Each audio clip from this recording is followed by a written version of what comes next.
안녕하십니까, 시골이사입니다. 우리가 보통 무예를 얘기할 때 내공과 외공이 있다라고 얘기합니다.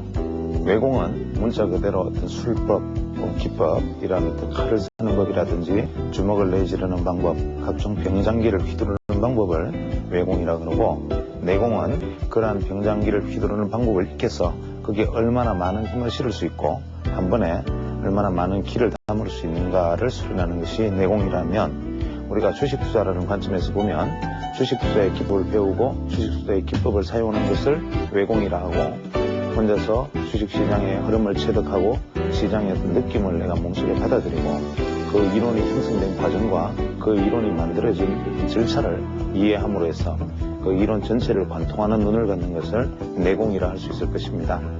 제가 기술적 분석이라는 제목을, 특히 다시 쓰는 기술적 분석이라는 다소 금방진 제목으로 이 강좌를 진행하면서 가장 우려되는 것은 뭐냐면, 백화점식으로 쭉 나열되는 여러 가지 이야기들 속에서 투자자분들이 이러한 내용들을 보고 받아들이실 때 그 각자가 제가 하는 어떤 소개하는 이론들을 이것이 마치 시장에서 대응하는 어떤 핵심의 방법으로 받아들이실 것이 아닌가라는 걱정이 참 많습니다. 제가 얘기하는 어떤 이론들은 하나는 칼일 수 있고 하나는 창일 수 있고 또 어떤 것은 활일 수도 있고 또 어떤 것은 돌멩이일 수도 있습니다.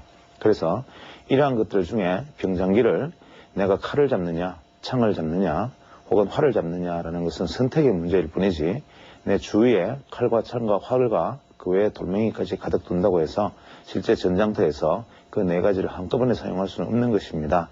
따라서 이 제가 말씀드리고자 하는 이 내용들에서 제가 정말 말씀드리고 싶었던 본질적인 내용들, 이러한 이야기들이 관통하는 어떤 하나의 공통점, 이러한 것들을 찾아내시고 제가 말씀드린 것들이 실제 투자에 적용하기에 앞서서 혼자서 많은 생각과 적용과 훈련과 트레이닝, 그 다음에 시장에서 오랫동안 살아남으면서 버텨왔던 각자들의 어떤 경험들이 같이 녹아서 하나의 어떤 새로운 완전한 무기로 태어날 수 있었으면 하는 것이 바람인데, 만약 이러한 것들이 급등주 찾기, 폭등주 찾기라는 식의 어떤 기법류의 제가 드리는 말씀으로 받아들여진다면 오히려 이것이 많은 독소가 되지 않을까 우려되는 측면이 상당히 많습니다.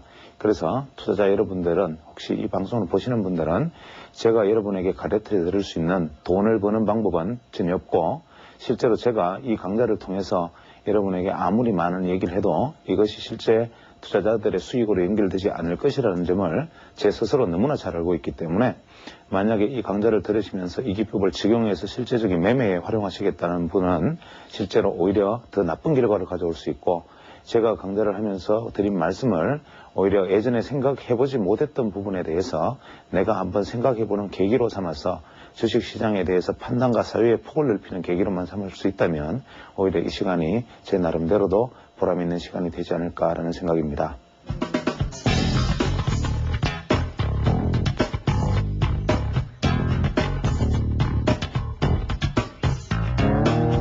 지난번에 제가 말씀드렸던 것 중에 이제 전환선과 일목균형표를 구성하는 요소는 전환선과 기준선, 그 다음에 선행경관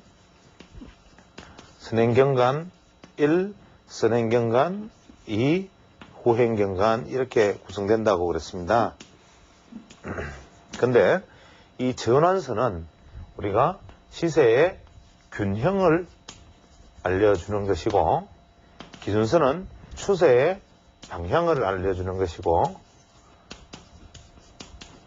이 전환선과 기준선에 골든 크로스, 데드 크로스가 있는데, 이 골든 크로스, 데드 크로스 중에서도 리골든 크로스가 중요하다라고 말씀드렸습니다. 즉, 기준선을 전환선이 돌파해서 디디고 올라가든지, 혹은 골든 크로스를 내고 빠져서 재돌파를 골든 크로스를 다시 내든지, 데드 크로스도 마찬가지로 가든지, 이러한 리골든 크로스가 일단 매수의 어떤 전환선과 기준선을 이용한 매매 방법이다, 이렇게 말씀을 드렸고, 보통 우리가 어떤 주가가 저가를 갱신하고 있다가 바닥을 만약에 형성한다고 가정을 하면 차트의 모양은 이렇게 되겠죠. 위에 아직 선행경관, 후행경관 안 배웠으니까 이렇게 구름층이 존재를 하고, 분명히 기준선 다음에 전환선이 놓여 있을 겁니다. 그것은 이치상 기준선은 26일에 고가와 저가고 전환선은 9일에 저가와 고가니까 단기선과 중기선의 개념을 생각해도 마찬가지겠죠. 그렇게 되면 주가가 전환선을 돌파하고 다시 기준선을 돌파하고 마지막 구름대를 돌파하는 것이 결국은 매수의 어떤 상황에 호전된 상황이다. 즉 상황의 호전, 매수의 호기다 라고 생각하면 이까지 가서 과연 그럼 기다릴 것인가 아닌가, 요거를 어디에서 찾느냐. 매매액수는 주가가 바닥을 형성했을 때 저치갱신이라고 표현을 하는데, 제일 앞서서 제가 파동론에 대해서도 말씀을 드렸다시피 주가가 바닥을 형성하면서 저가를 갱신하는, 즉 저가를 밑으로 갱신하지 않고, 이것은 아래로 계속, 제가 말을 실수했죠. 아래로 계속 내려가는 것을 저치갱신이라 하지만 이것이 저점을 높여가는 것을 치단갱신이라 그러는데, 뭐 이런 일본어 해석 용어까지 할 필요는 없죠. 이런 치단갱신, 즉 저가를 높여가는 이 상황, 이 다이버전스, 이것이 중요하다. 즉 이러한 상황이 놓여 있고, 이 상황에서 주가가 만약에 전환선과 기준선을 돌파를 해서 주가가 기준선 위에 안착을 하고 전환선이 기준선을 골든 크로스를 내고 전환선이 방향이 상향을 한다면 이것은 매수의 지점이 되고, 만약에 여기서 주가가 며칠간 하락을 보인다 하더라도 이것이 9일 이내에 상승만 해준다면 전환선의 균형은 깨어지지 않기 때문에 오히려 이때의 조정은 강매수 찬스다. 이것이 전환선과 기준선의 주가의 매매의 기본 이치에 속합니다. 그 다음에 선행경관과 후행경관에 대해서 말씀을 드리면, 자, 차트를 펴보면 선행 스팬 1, 선행 스팬 2, 후행 스팬 뭐 이렇게 되어 있을 겁니다. 일목균형표를 HDS에 띄워보면 전환선, 기준선, 선행 스팬 1, 선행 스팬 2, 후행 스팬 이런 식으로 되어 있고, 여기서 이 사람이 원래 원회에서 경관이라고 이야기를 했던 부분은 바로 열주, 이런 뜻입니다. 열주라는 것은 뭐냐면 우리가 코린토 양식이라 그러죠. 원래 그 그리스 건축물들을 이렇게 보면 건축물들을 구성하는 기둥들이 이렇게 서 있는 것을 볼 수 있습니다. 이런 것을 코린토 양식이라 그러는데, 이 기둥들은 이 건물을 떠받치기 위한 에너지를 이렇게 하나씩 건너가면서 에너지를 받고 있죠. 혹은 뭐 징검다리를 생각해 보면 우리가 예를 들어서 시냇물을 건너가는데, 시냇물을 이렇게 건너가는데 징검다리가 이렇게 있다면 이 다리를 건너가기 위해서는 우리는 실제 이동거리는, 물리학적 이동거리는 이만큼이지만 실제 에너지는 이렇게 간 거죠. 이러한 개념을 우리가 경관의 개념이다라고 이 사람이 여기다가 붙인 것이 바로 선행경관 1, 2, 후행경관인데, 이것은 대단히 중요한 개념입니다. 즉, 이 선행경관 1이라는 것은 뭐냐 하면 지난 전환선과 기준선의 값을 합해서 나누기 2를 하면 이 수치가 선행경관인데, 이 값을 26일 이후로 이동시켜 놓습니다. 선행경관 2는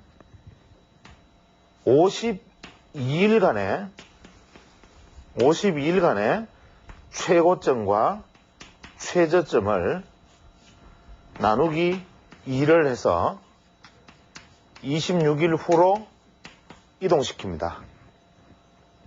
후행경관은 현재가를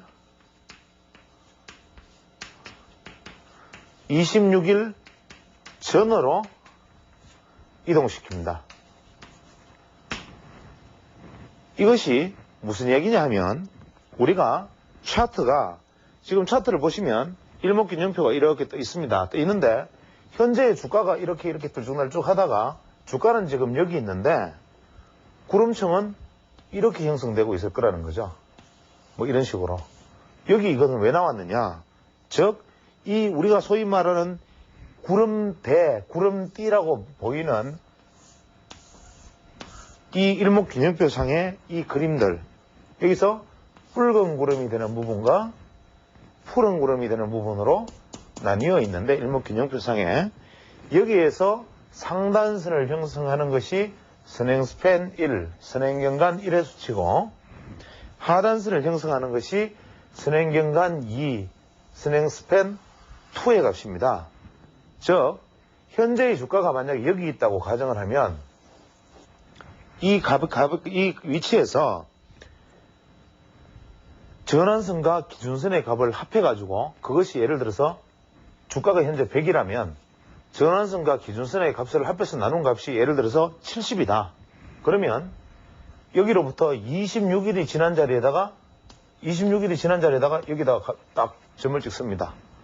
그 다음에 또 하루가 지나면 여기다가 찍어서 이 선이 바로 선행스팬 1이 되고 52일 앞에서는 전선은 9일 기준선은 26일이 했지만 이번에는 선행스팬 2는 52일간의 최고치와 최저치를 2로 나눈 값을 2로 이렇게 계속 26일 뒤에서 찍어 나가니까 우리는 사실 주가가 내일 어떻게 되면 이 전환선과 기준선이 어떻게 될 것이다 라는 것을 미리 다 계산할 수가 있습니다.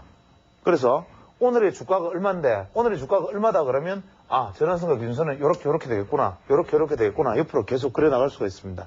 그래서 이것은 뭐냐, 현재의 가격으로 또 전환선과 기준선은 더 재밌는 것은 뭐냐면 전환선과 기준선은 지난 9일간과 지난 26일간의 고저가니까 지난 시세를 가지고 현재의 시세도 아닌 지난 시세를 가지고 현재의 시세도 아닌 나중의 시세를 반영시킨다.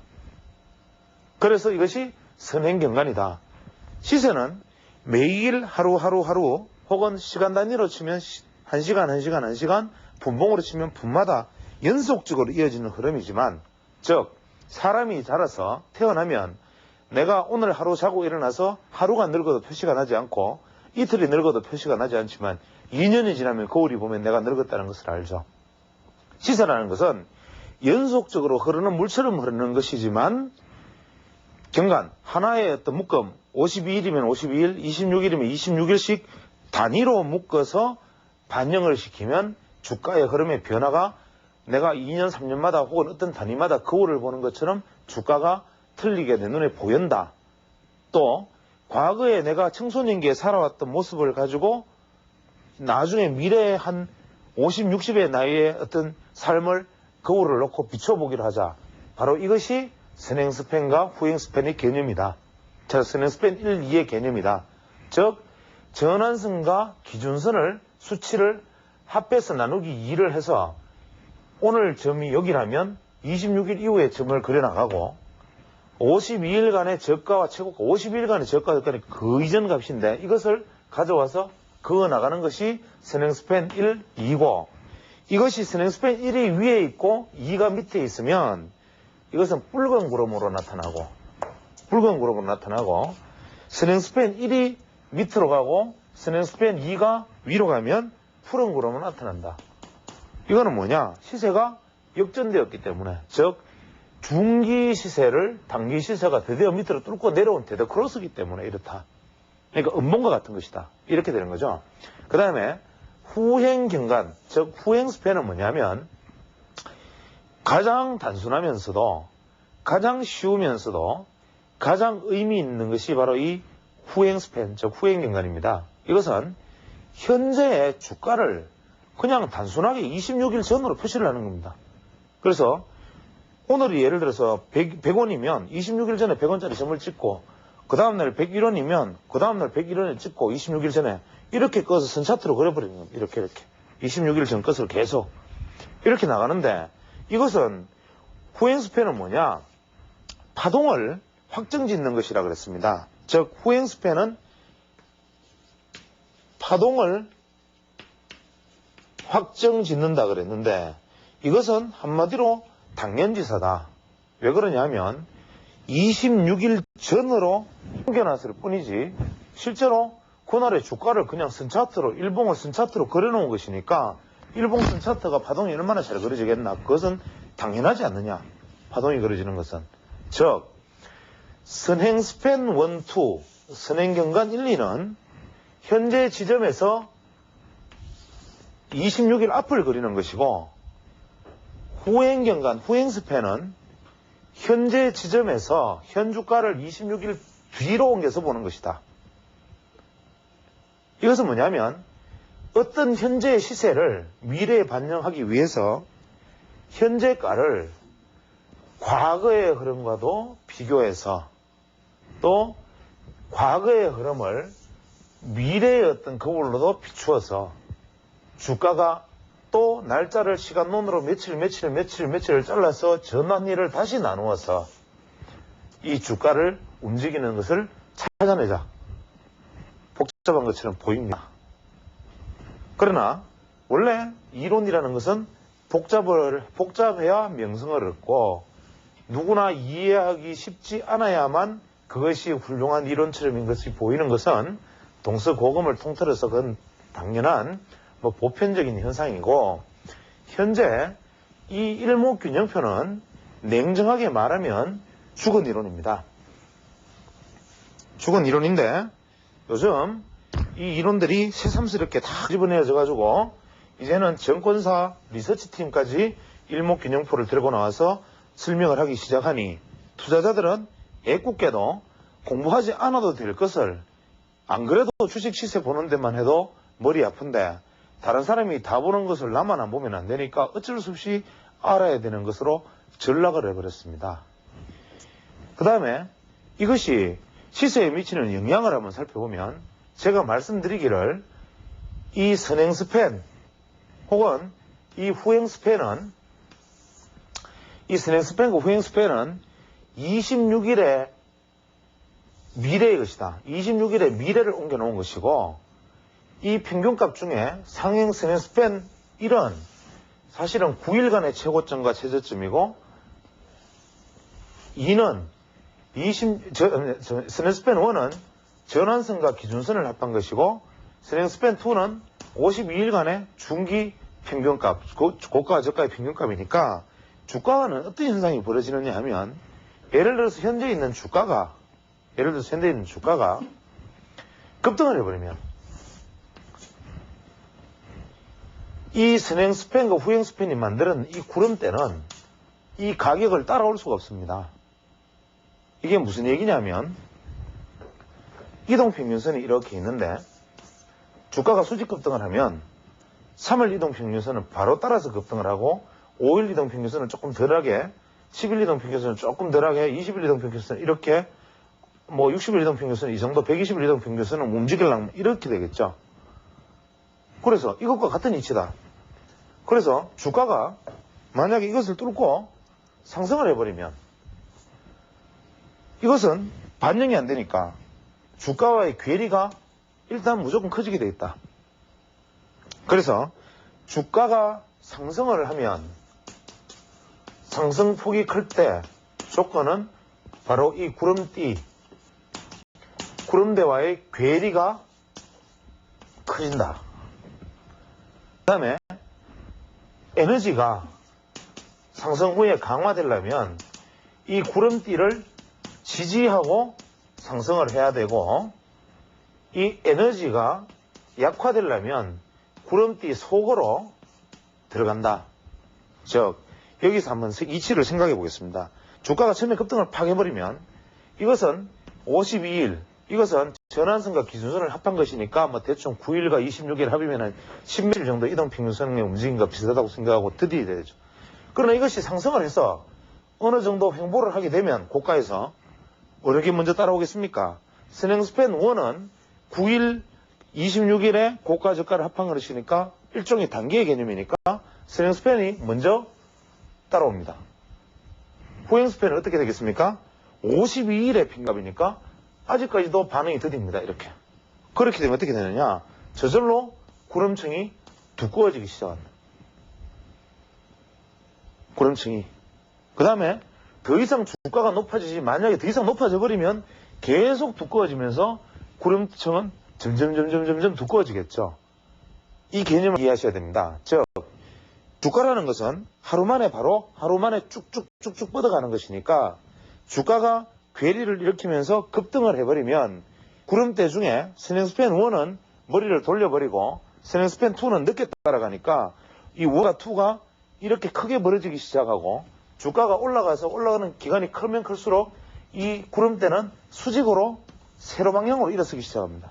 이렇게. 즉 어떤 그림을 이렇게 되느냐 하면 급등을 하면 스냉스팬 1이 이런 식으로 따라 올라가고 스냉스팬 2는 이렇게 따라 올라가니까 구름대는 수직을 세로 방향으로 구름대가 서지만 이 폭은 점점 넓어지게 됩니다.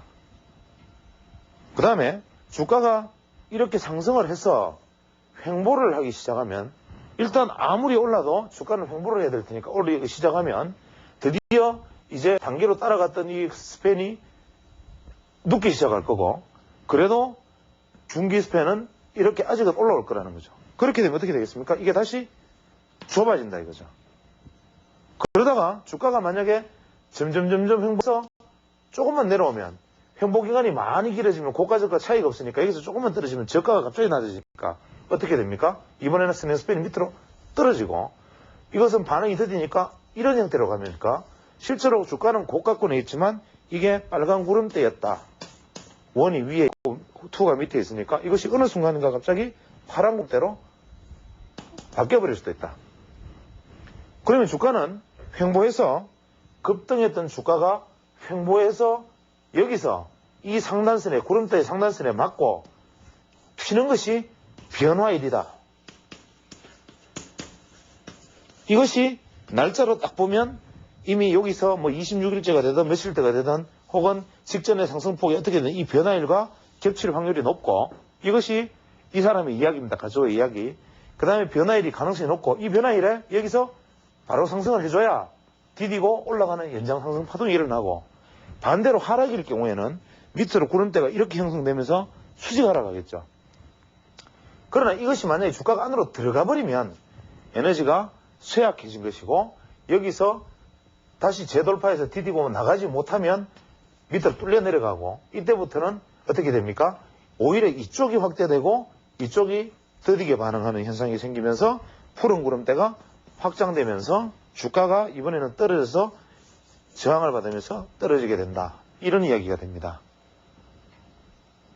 자, 제가 이것을 실차트로 지금 설명을 드리지 않고 이 그림으로 지금 현재 분필로서 그림을 그려서 설명을 드리기 때문에 지금 이 부분이 이해가 잘 안 되시는 부분들이 분명히 많은 이라고 생각을 하는데 어떤 면에서는 앞서 시간에도 말씀드렸지만 지금 제가 이렇게 말씀드린 것을 가지고 차트를 만들어 보고 수치를 대입해서 그어보거나 실제로 구름대 형성 과정을 내가 혼자서 생각해 보는 것이 훨씬 더 유리할지 모릅니다.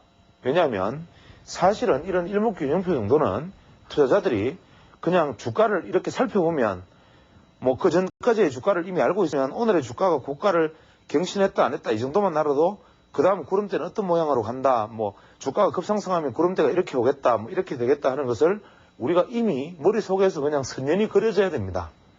주식 투자라는 것은 장난이 아니기 때문에 우리가 주식이라는 것은 정말 굉장히 중요한 재산과 재화를 걸고 하는 것이기 때문에 철저한 준비를 해서 이러한 어떤 뭐 기본적인 어떤 내용들이나 어떤 이야기를 들으면 지금 저 친구가 얘기하는 것은 뭐 그저 이런 이야기군.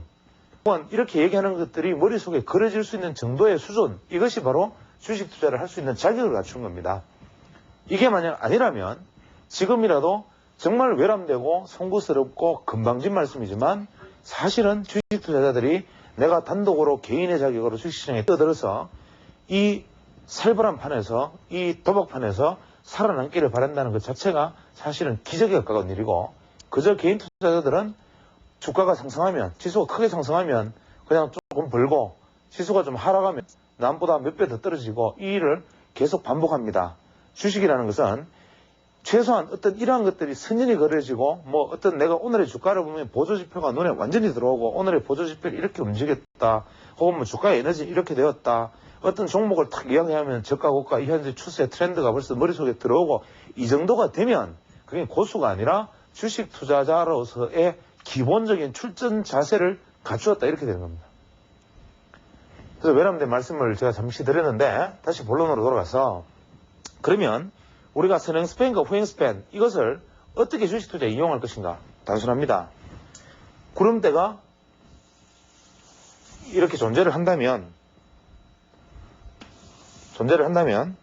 주가가 상승할 때는 이 구름대의 하단선이 저항선이 될 것이고 주가가 하락할 때는 이 구름대의 상단선이 지지선이 될 것입니다.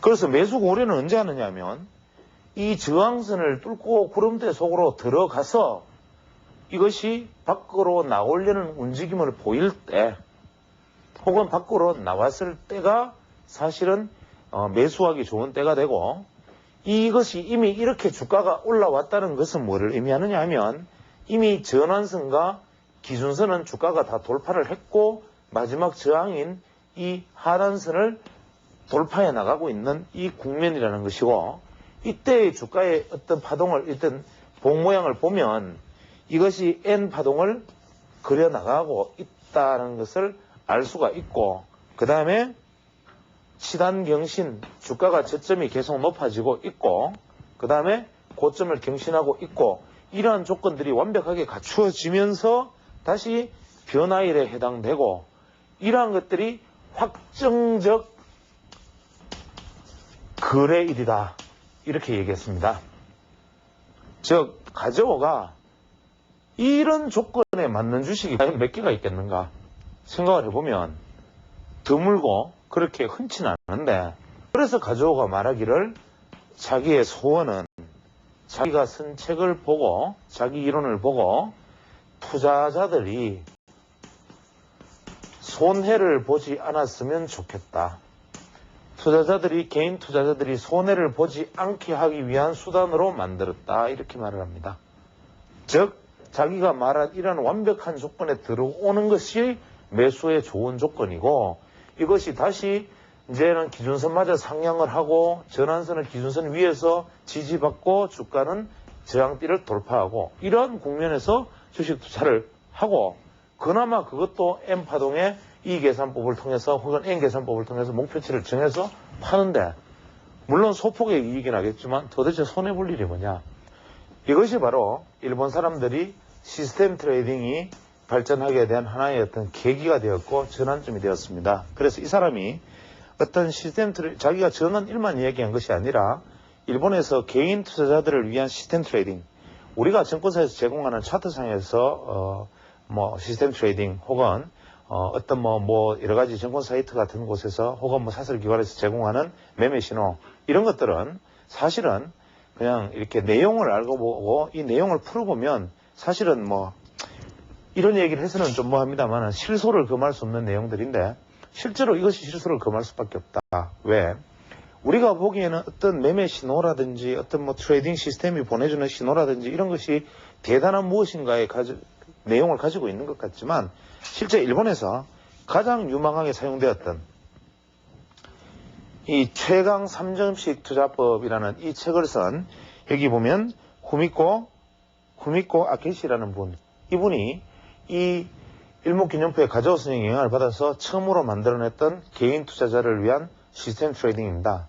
이것이 아직까지 일본에서도 이것이 약간의 어떤 변형만 일어난 채로 그대로 사용이 되어졌고 이러한 어떤 개인 투자자들을 위한 시스템 트레이딩이 일본에서는 상당히 오래 전부터 만들어져서 특히 보조 지표를 이용한 방법들이 많이 생겼는데 이 당시에를 간단하게 소개해보면 괴리율이 마이너스 15% 이하 그 다음에 VR이 70% 이하 상대 강도력 지수 RSI가 25% 이하 이것을 분석 일수를 26일, 25일, 14일로 해서 이런 경우에는 매수를 한다.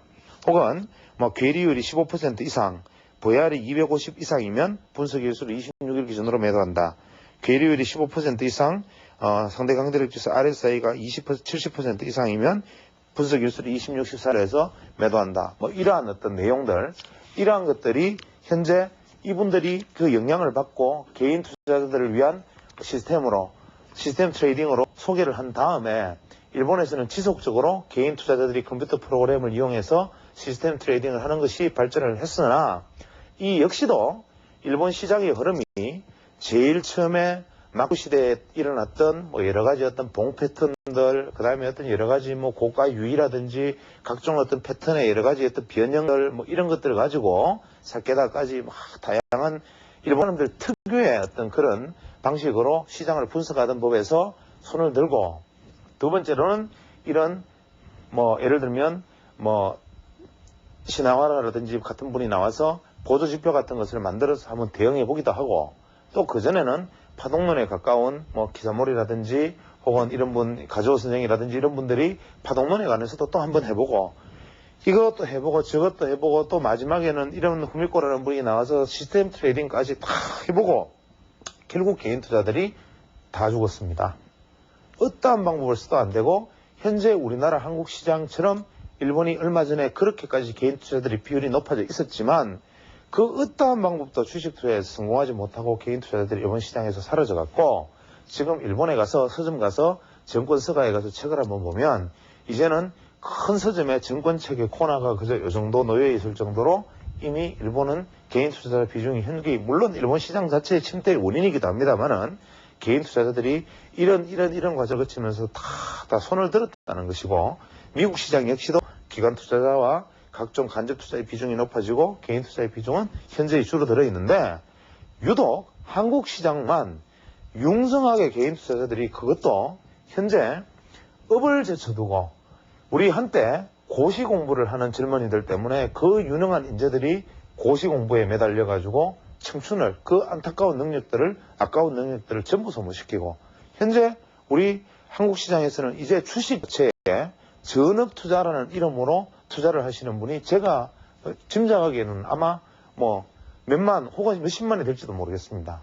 그리고 이제 각 증권사나 이제는 그것도 모자라서 이제는 뭐 선물 거래소까지 나서서 대학생 대상으로 실전 투자 수익률 대회에서 몇천만 원을 주고 대학생들이 머니게임에 빠져서 수업 시간에 주식 투자하고, 대학생들이 돈 빌려가지고 증권 투자하고 데이트레이더하고, 지금 현재 증권 사이트 게시판 같은 데 가보면 저는 이제 싱가포르가 저 역시도 이제 완전하게 결별을 하고, 저 역시도 이런 어떤 사이버 혹은 뭐 제야 어떤 이런 쪽과 관계가 이제는 완전히 없는 완전히 사람이 되었습니다만은, 그런 사이트 같은 곳에서도 보면 뭐 이제 대학생 이제 뭐 이제 20몇 살 되어가지고 한참 공부해야 될 나이에 거기 와서 주식 분석글 같은 거 어디서 책 보고 와서 써가지고 어디서 눈에 띄어가지고 그것을 어떻게 한번 한몫 잡아볼까, 이러한 사람들만 횡행하는 세상이 되어버렸고, 대부분의 사람들이 이제는 퇴직한 사람도 생각하는 것은 주식 투자, 혹은 멀쩡하게 직장 잘 다니는 사람들이 다 그만두고, 제가 얼마 전에 직접 그런 사례를 봤습니다.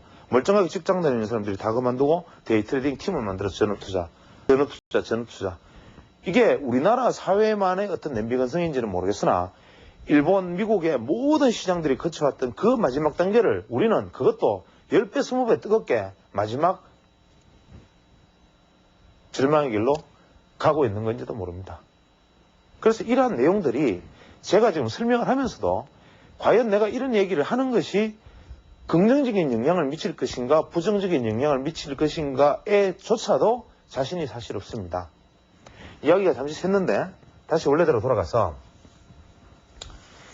이런 어떤 확정적 어떤 결정론, 가격의 결정론은 예측하는 것이 아니고 이러한 시점에서 변동을 보자라는 것인데, 그렇다면 스낵스팬 1과 스낵스팬 2가 만들어내는 이 구름대의 개념에 대해서는 이제 뭐 당연히 투자자들이 그림이 잡힐 것이라고 생각합니다. 그래서 주가가 기준으로 치면 이 구름대에 진입하려고 그러면 저항을 받지 않고 구름대에 저항에 성공할 것 같으면 일단 뭐 매수할 만한 좋은 국민이 되고, 이 구름대를 벗어나면 마찬가지인데, 하나 중요한 것은 여기서 이렇게 꺾이는 이 교차 지점, 이것이 바로 트위스트 존이라고 그래서, 이것은 뭐 제가 이름을 붙인 것이긴 합니다만은 이 트위스트 존은 제일 약체 국면이고, 한 가지 재미있는 것은 이 트위스트 존은 주가가 상향하든 주가가 돌파하기 쉽고 하락하든 주가가 상승으로 돌파하기도 쉬운 존이기는 하나, 이 트위스트 트위스트 존으로 돌파한 것은 반드시 되돌아갑니다.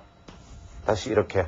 그래서 왜 이 트위스트 존으로 돌파한 것이 되돌아 들어가는지에 대해서는 저도 아직 많은 생각을 중인데, 원래 이 구름대 돌파에 있어서 가장 이상적인 모습은 진입해서 횡보해서 벗어나는 돌파가 M 패턴이 가장 좋은 돌파 방법이라 그럽니다.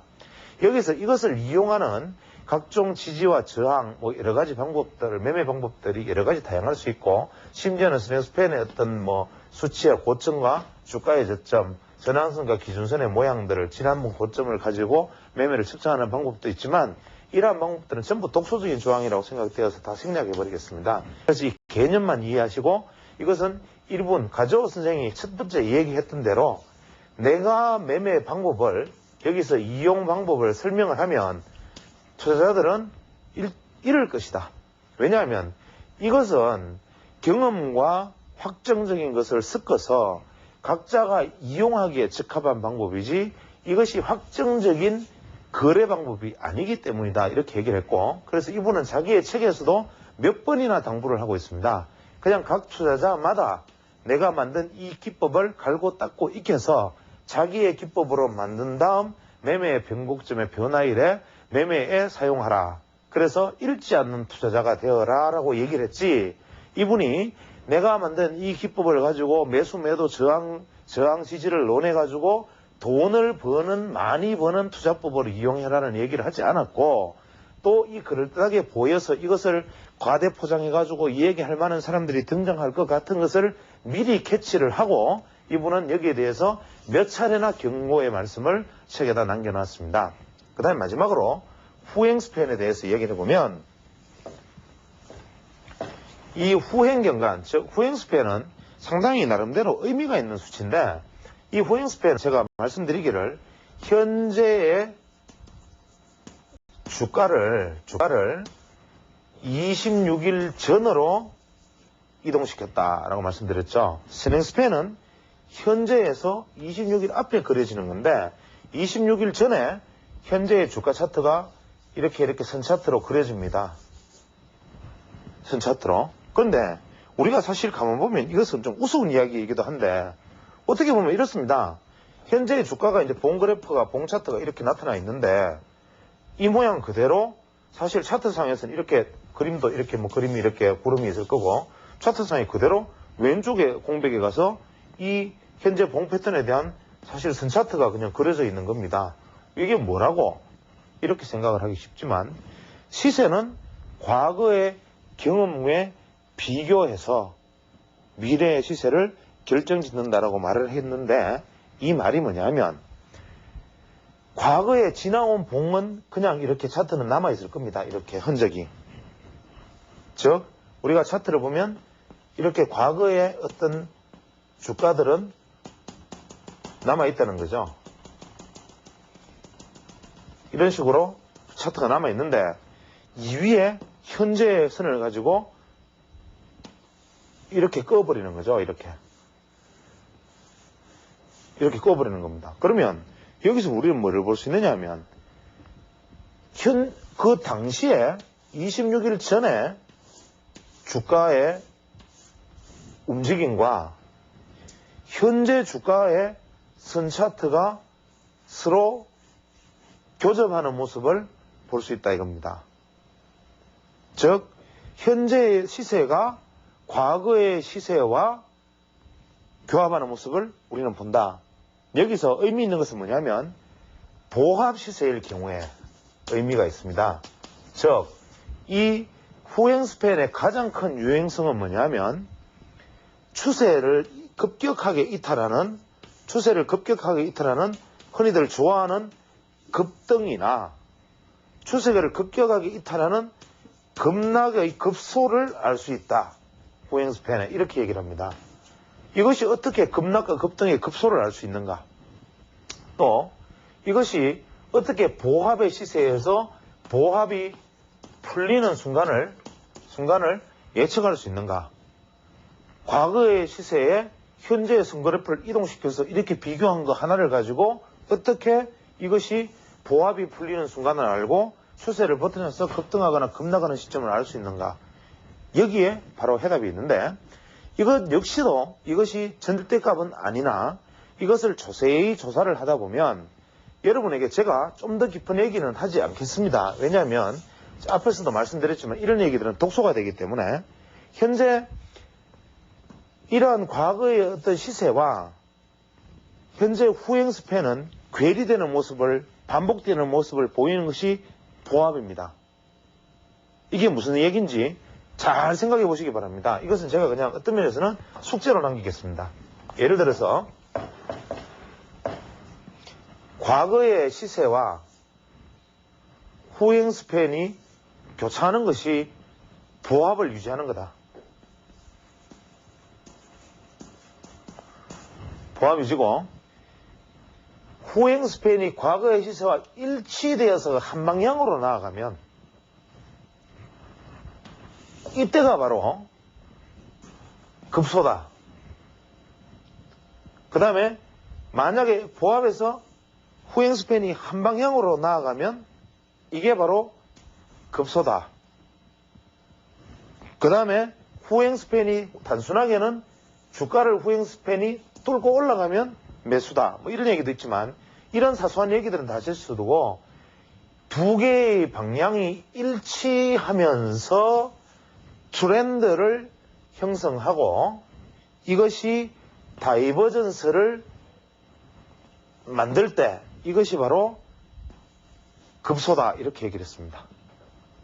이 부분은 좀 더 깊은 설명은 생략하기로 하겠습니다. 즉 후행 스팬의 활용도에 있어서는 이렇게 사용을 하는데 그렇다면 이것을 총정리해서 다시 놓고 보면 우리가 일목균형표에서 매도는 항상 매수에 반대니까 매수하기 좋은 지점은 뭐냐? 주가가 전환선과 기준선과 하단선을 차례로 돌파해 들어가고 전환선은 기준선을 돌파를 하며 기준선은 상향 추세로 전환을 하고 후행 스팬이 주가를 뚫고 올라가되 후행 스팬이 주가의 방향과 일치를 하고 그 날짜가 전환일 중에 대등 수치와 기본 수치의 전환일에 해당하는 조건, 이 엄청나게 까다로운 조건에 들어맞는 조건, 이것이 바로 매수 혹이다 이렇게 얘기하고 반대는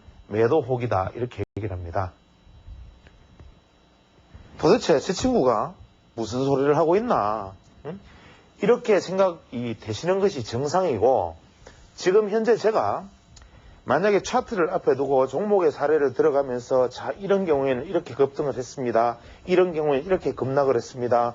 보십시오. 이 경우에는 보합에서 풀렸지 않습니까? 이렇게 말을 하려면 현재 이것 방송을 보는 모든 시청자들을 그냥 바로 현혹시킬 수도 있는 것이겠죠. 모든 것이 주식에 있어서의 설명이라는 것이 그러하고 이미 지나간 시세를 가지고 설명하는 거야 무엇인들 못하겠느냐. 심지어는 10배, 20배 오른 종목 가지고 설명하는 것인데 얼마나 더 쉽겠느냐.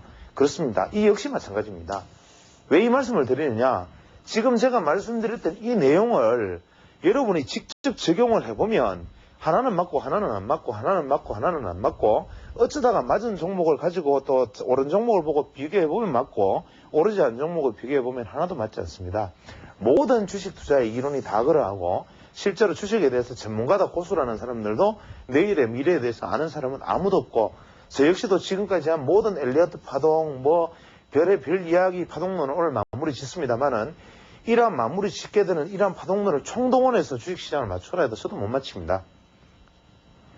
그래서 이러한 것들에 대해서 투자자 여러분들이 지금 현재 오늘까지 제가 해온 파동에 관한 이야기, 이 파동에 관한 이야기에 큰 맥 혹은 줄기 이것만 알아주시면 저는 감사하겠다라는 생각입니다. 혹은 보람이 있겠다라는 생각입니다. 지금 거의 2달러에 걸쳐가지고 에리어트 파동부터 메리맨 기사물이 사기다 심지어는 이제 일목균형표까지 쭉 2달이 넘게 해왔는데 현재까지 겨우 하나 마무리진 게 사실 파동 이야기입니다. 이까지가 한 개의 대단원이 되고 두 번째로는 다음 주부터 제가 진행할 것은 각도 이야기. 이 각도 이야기는 이까지의 이야기에서 이미 느끼셨겠지만 계속 제가 이 강의를 진행하면서 했던 이야기가 뭐냐면 가격론은 이러한데 시간에 대한 대비는 이야기가 없다. 심지어는 일목균형표는 시간에 대한 얘기를 했지만 가격과 인과관계가 없다. 이런 얘기를 계속 했습니다. 그래서 그럼 이 각도라는 개념을 제가 설명을 하면서는 이 파동과 시간과 관계를 설명해 낼 수 있느냐 없느냐 저 역시도 없습니다. 그러나 한번 생각해 볼 수 있는 시간을 앞으로 만들어 나갈 계획이고, 세 번째 해나가고 싶은 것은 뭐냐면 각종 지표의 해석과 모멘텀,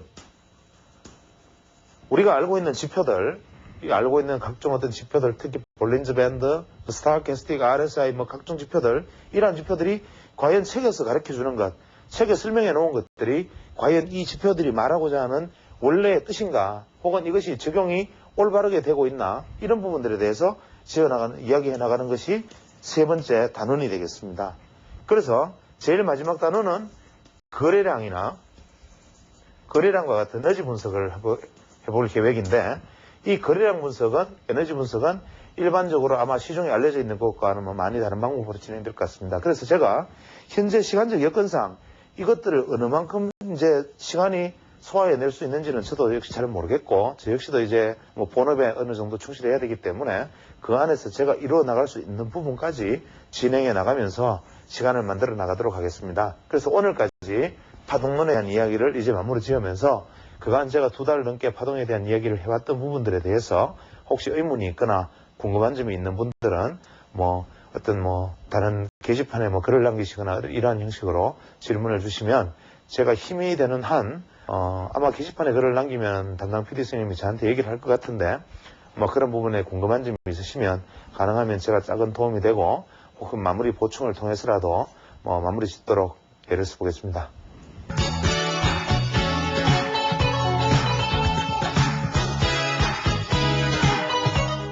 얼마 전에 한국 굴지의 대기업이 투자를 전면 축소하고 인원을 대량 정리하면서 정리해고 혹은 정리해고는 아니다 하더라도 명예퇴직을 통한 대대적인 인원 감축을 예고했습니다.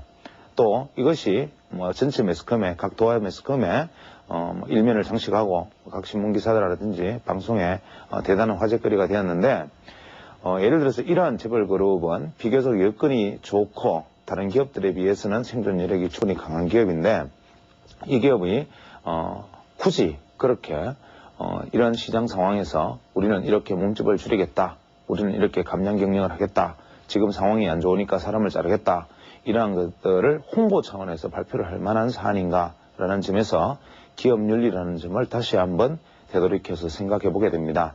과거에 코스닥이 화랑이고 세계 기술주들이 성공이 일어서 거품이 최대의 극점에 도달했을 때 이제 곧 터질 거품인 줄 모르고 그 외에 많은 기업들이 각자 바이오 혹은 테크노 각종 이름으로 기술 펀드들에 투자하고 각 출자 관계 새로운 어떤 회사들을 인수하고 새로운 지분을 또다시 출자하고 벤처기업을 설립하고 이러한 선풍들이 불었을 때, 이러한 재벌 기업들이 과연 그때 미래에 다가올 바로 머지않아 바로 코앞에 다가올 불황을 과연 예측했던가? 그럼 1999년 말 2000년 접어들 당시에 곧 다가올 인터넷 거품의 몰락이라든지 그 외 각종 기술주들의 몰락, 경제 상황의 하향 이런 것들을 예측하고 그때부터 벌써 투자를 줄이고 지출을 억제하고 내부 유보율을 높여가면서 시장에 대응했던 기업들이 과연 존재했던가? 한번 생각해 볼 만한 일입니다. 그 당시에 유명한 기업에서는 각자 서로 인터넷 기업을 만들기 위해서 거의 드러내놓고 이전 투구를 벌인 적도 있습니다. 모기업은 오히려 이제 기업의 중심을 인터넷 기반으로 옮겨간다는 선언을 하는가 하면, 또 모기업은 지지 않는다는 듯이 2세, 3세 경영자들 중에서 가장 인터넷 마인드, 정보 마인드가 잘 되어 있다는 것을 내세우고 산하에 얼마나 많은 기업에 출자했다는 것을 자랑스러운 꼬리표처럼 온몸에 덕지덕지 붙이고 다녔던 적들이 있습니다. 그러나 그분들이 과연 현명해서 그 다음에 닥쳐올 불행들을 미리 예측을 했던 분들이 과연 있었는가라는 관점에서 지금 와서 이제 경기가 최악의 상황에 다다르고 이제 더 이상 더 바닥이 갈 데가 없을 것처럼 보이는 이 상황에서 그나마 이익을 남기는 기업이 사람을 먼저 자르고 이제 더 이상 투자를 축소하고 이러한 발표들을 스스럼없이 한다면 과거에 그 사람들이 해왔던 투자에 대한 어떤 손실에 대해서는 과연 어떠한 생각을 하고 있는지, 지금 내가 그나마 형편이 좀 나은 기업들이 비록 어렵다 하더라도 회사에 크게 무리가 가지 않는 한 고용을 유지하고 일정 부분 시설 투자를 함으로 해서 경제에 내가 일정 부분 기여를 하겠다는 기업 윤리를 가진 기업들이 과연 존재하는지를 한번 생각해 보게 됩니다. 그래서 기업이라는 것의 속성이 근본적으로 돈을 버는 것이긴 하지만 그 기업을 움직이는 것은 사람이고 그 기업을 있게 한 것은 바로 우리 사회고, 우리 사회를 유지하고 지켜주는 것이 국가라면 그 기업의 영속성을 보장하는 것은 바로 사람입니다. 그래서 사람을 자르고 사람을 줄이고 사람을 퇴출시키는 것은 이미 그 기업의 경영자로서의 자질이 스스로 부족하다는 것을 이미 드러내 놓는 것임에 다름이 없습니다. 이미 시절이 좋을 때, 경기가 좋을 때 오히려 불황을 대비하고 오히려 여름에 밀짚 모자를 사고 이러했던 사람들이 겨울에 밀짚 모자를 사고 이러한 어떤 해안을 가졌던 사람들이 만약 있었다면 지금 그 안에서 열심히 한 가족 꾸려나가는 가장들이 이제 실업자라는 이름으로 길거리에 내몰리고 현재 서울대학을 졸업한 사람이 9번의 취직시험에 낙방할 정도, 심지어는 7급 공무원 시험에 석박사만 80명이 몰리는 정도의 어떤 문제들, 이러한 현상들은 결국 기업들이 가장 먼저 털어내는 것은 불황기에 자신들이 그 이전의 호황기에 과잉 투자했던 잘못은 생각하지 않고 제일 먼저 인적 청산에 돌입하는 모습들, 이러한 것들은 정말 아름답지 않고 바람직하지 못한 모습으로 비칩니다. 따라서 물론 현재 우리나라 거래소 기업이나 상장 기업 중에 거의 반수 이상이 현재 돈을 벌어서 이자도 못 갚는다라고 얘기를 하는데, 이런 돈을 벌어서 이자도 못 갚는 기업들의 경영자가 사실 어떤 면에서는 가장 먼저 자기 자신이 퇴출되어야 되는 것입니다. 그런데 그 경영자의 결정을 믿고 따르고 열심히 일했던 근로자를 먼저 자른다면 이것은 주객이 전도되고 본말이 전도되는 일이 아닐 수 없습니다. 따라서 비록 기업을 경영하시는 분들 입장에서는 다소 어렵고 힘든 부분이 있다 하더라도 최소한 내 가족이나 경영자 입장에서, 고용자 입장에서 혹은 피고용인 혹은 직원들을 줄이고 인원을 축소하는 것은 그 사람 한 사람의 문제가 아닌 그 사람의 그 일가족과 거기에 딸린 많은 식구들의 어떤 불행이 바로 그것으로부터 시작될 수 있다는 점을 신중하게 고려해서 최소한 인적 청산을 오히려 한 발 늦게 하고 가장 먼저 설비라든지 투자를 조정하거나 그의 각종 지혜로운 전략을 수무로 해서 더 이후에 더 이상 불행한 일들이 더 이상 많지 않았으면 하는 바람입니다. 특히 다만 지금 만약에 경기가 저점을 통과하고 있는 시점이라면 현재 기업의 투자를 줄이겠다고 말했던 기업들이 언젠가는 또다시 그 매출이 하락인 당시에 가서 또 뒤늦게 투자를 늘리고 앞으로 어떤 계획을 하겠다라고 끊임없이 확대하는 발표를 하고 사람을 뽑고 이러한 대대적인 행사들을 벌일 겁니다. 그렇게 됐을 때 또 그 안에서 다시 과잉이 되고 다시 나빠지면 그렇게 슬비 과잉되었던 부분들은 또다시 줄어들고 이런 어리석을 언제까지 반복할 것인가. 그래서 혹시나 만약에 해안이 있는 경우라면 지금이 오히려 어떤 면에서는 다소 어렵더라도 좀 더 사회에 베풀고 좀 더 사회에 나눠주고 기업의 일이라든지 건전한 기업관을 가치관을 한번 알려줄 수 있는 시기가 아닌가. 우리가 버틸 수 있는 여력이 있고 환경이 조금 좋다면 사회에 이참에 한번 기회해 볼 수 있지는 않은가라는 생각들을 해볼 수는 없는지 한번 물어보고 싶습니다. 감사합니다.